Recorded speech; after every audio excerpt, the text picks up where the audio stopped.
అందరికీ నా యొక్క హృదయపూర్వక నమస్కారాలు. నా పేరు పియుమ. నేను ఇంటర్మీడియట్ ద్వితీయ సంవత్సరం ఎంపీసీ గ్రూప్ ద్వారా కేజీబీవీ ఎనుగొండ మహబూబ్ నగర్ అర్బన్ కళాశాలలో చదువుతున్నాను. ఈరోజు నేను చెప్పబోయే అంశం ఏమనగా మానసిక ఆరోగ్యంలో గాలి, నీరు, నేల స్థిరమైనది. మానసిక ఆరోగ్యంలో గాలి, నీరు, నేల ముఖ్యమైనది.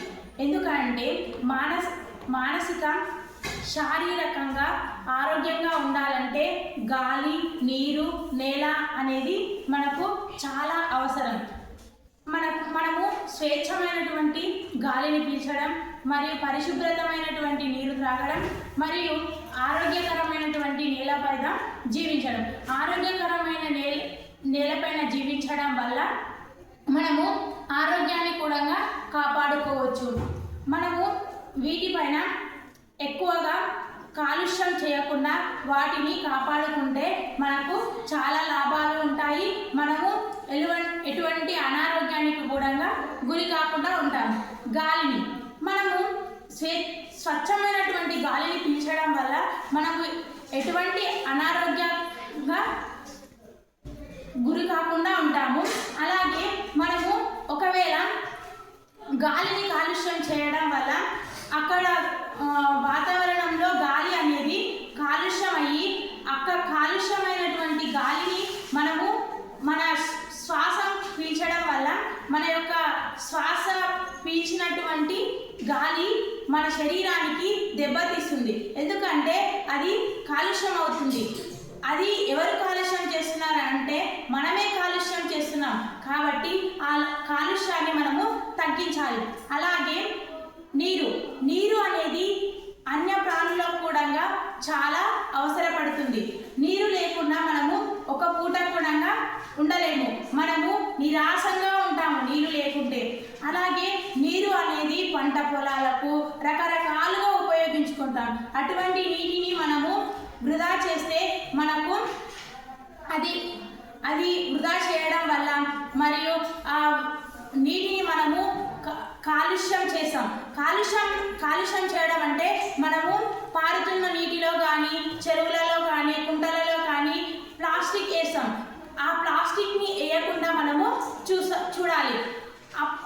అటువంటప్పుడు ఆ ప్లాస్టిక్ అనేది ఆ యొక్క నీటిని కాలుష్యం చేస్తుంది. కాబట్టి నీటిని మనము పరిశుభ్రంగా ఉంచుకోవాలి. పరిశుభ్రతంగా కూడా చూసుకుంటూ పరిశుభ్రతమైనటువంటి నీటిని తీసుకుంటే మనము ఆరోగ్యంగా ఉంటాము. అలాగే నేల, ఆరోగ్యకరమైనటువంటి నేల.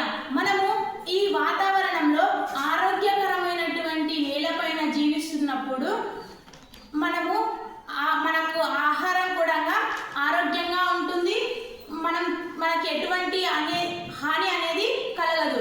అనారోగ్యానికి కూడా గురి కాకుండా ఉంటాము. ఒకవేళ నేల అనేది కాలుష్యం చేస్తే ఆ నేల నుంచి వచ్చేటటువంటి ఆహారం కూడా మనకు ప్రభావం అనేది మన శరీరం పైన చూపుతుంది. కాబట్టి నేలను కాలుష్యం చేయకుండా మనము నేలని కాపాడుకోవాలి. కాపాడుకున్నప్పుడే ఆ నేల నుంచి వచ్చేటటువంటి ఆహార పదార్థాలు కూడా మన శరీరాన్ని కాపాడుతాయి. మనము ఆ యొక్క వనరుల్ని కాపాడుకుంటే మనము సహజంగా ఆరోగ్యంగా ఉంటాము. అలాగే మనము ఈ వనరుల్ని కాపాడుకుంటూ ఎలా కాపాడుకోవాలి అంటే మనము ఈ వనరుల్ని ప్రస్తుతంగా వాడుకోవాలి మరియు భవిష్యత్తుకు కూడా ఈ వనరుల్ని ఉపయోగించుకునేలా పెట్టాలి.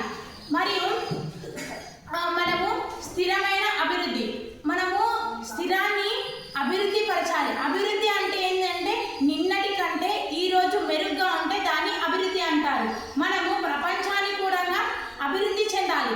ఎలా చెందించాలి అని అంటే మనము ఎటువంటి ఈ వనరుల పైన ఎటువంటి ప్రభావం లేకుండా అభివృద్ధి పరచాలి. అలాగే ఆర్థిక, సామాజికంగా మనము 2030 సంవత్సరంలో దీన్ని ఐక్యరాజ్య సమితి అనేది ఆమోదించింది.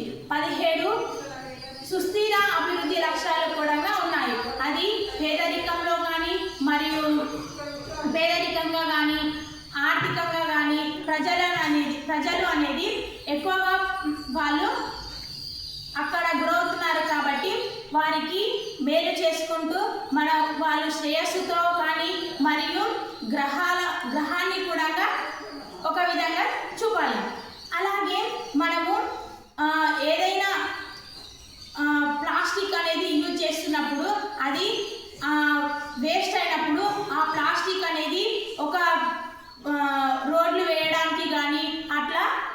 అనేది చేసుకోవాలి.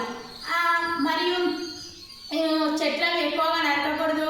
మొక్కలని నాటి మొక్కల్ని పెంచి చెట్లుగా తయారు చేస్తేనే మనకు సురక్షితమైనటువంటి గాలి అనేది లభిస్తుంది.